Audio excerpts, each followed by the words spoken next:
Ito si Crisostomo Ibarra, ang anak ng aking matalik na kaibigan. Magandang tanghali sa inyo.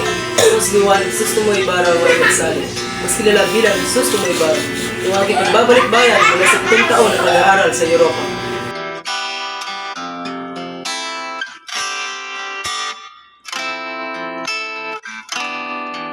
Ako ay nag-aaral sa Europa ng 7 taon.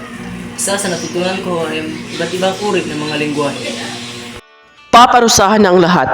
Ngayon pa lang ay dapat ng parusahan ang dapat na parusahan, lalo na sa ama ng isang taksil, naghihirap sa loob ng bilangguan na kahit mahigaan, wala.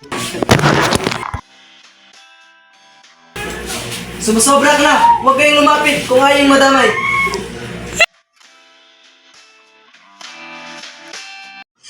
Ibarra, patid ng lahat ang pagkawala ng iyong minamahal na ama. Tagal na naghirap ang iyong ama at lang ito sa kasalanang hindi niya naman ginawa. Pinahukay pa ang labi niya sa kadahilan ng hindi daw ito bagay sa libingan nito. Dapat daw ito sa libingan ng mga enchik.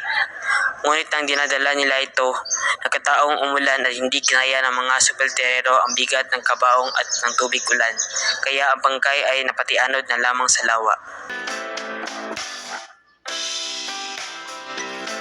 Bakit yung kinuha ang dalawang unsa?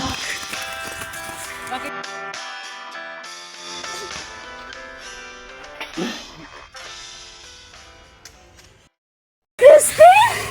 Basilio! Asan na kayo mga anak ko? Anak na kayo ng nanay!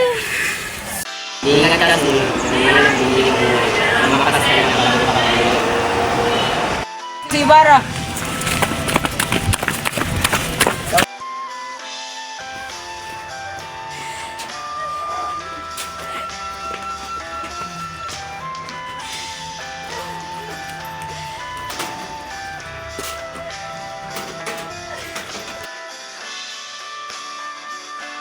Mga anak ko!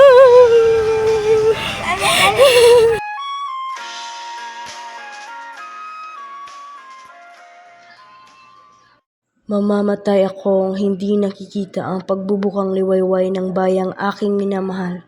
Sa mga mapalad, wag lamang limutin ang ganap ang mga nasawi sa dilim ng gabi.